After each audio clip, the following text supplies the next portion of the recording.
Hello guys, இன்னைக்கு நம்ம என்ன பார்க்க போகிறோம் அப்படின்னு பார்த்தீங்கன்னா ஒரு குட்டி ஸ்டோரி.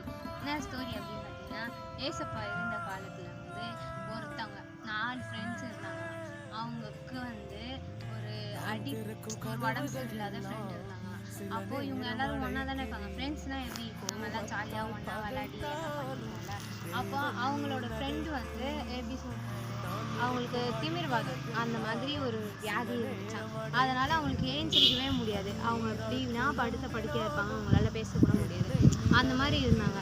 உடனே ஒரு நாள் என்ன பண்ணாங்க, ஒரு ஃப்ரெண்டு 4 பேரில் அதில் ஒருத்தவங்க என்ன பண்ணாங்கன்னா, நம்ம ஏசப்பா கிட்ட ஏன் கூப்பிட்டு போகக்கூடாது அப்படின்னு சொன்னாங்க. உடனே இருந்த மீதி 4 பேர் அவங்க வீட்டுக்கு போயிட்டு அந்த கட்டில் இருந்துச்சான் அவங்க வீட்டில், அதில் அவங்க அந்த ஃப்ரெண்டை படுக்க வச்சு கூப்பிட்டு போய் நிறைய கூட்டம் இருந்துச்சு ஏசப்பா கிட்ட. அப்போது வீட்டு மேலே இருந்த ஓடெல்லாம் எடுத்துட்டு அது வழியாக விட்டு ஏசப்பா கிட்ட கூப்பிட்டு போனாங்களாம். உடனே ஏசப்பா சொன்னாங்க, உன் பாவம் மன்னிக்கப்பட்டது, எழுந்து நட அப்படின்னு சொன்னாங்க. உடனே அந்த ஃப்ரெண்டு என்ன பண்ணாங்கன்னா ஏஞ்சி நடந்தாங்க. உடனே அவங்களோட ஃப்ரெண்ட்ஸ் எல்லாருக்கும் ரொம்ப ஹாப்பி ஆகிடுச்சு ஏசப்பா சரியாகிட்டாங்க. இப்போது இந்த கதைக்கு ரிலேட்டடாக ஒரு வேர்ஸ் பார்க்கலாமா? 1 பேதுரு 4:10, ஒருவருக்கு ஒருவர் உதவி செய்யுங்க. இப்போது நம்மக்கிட்ட இருக்கிறதா இல்லாதவங்ககிட்ட நம்ம கொடுத்து ஷேர் பண்ணலாம்ல. நம்மளும் இதே மாதிரி நமக்கு இருக்கிறத மற்றவங்க கொடுத்து ஷேர் பண்ணி உதவி செய்யலாம். God bless you.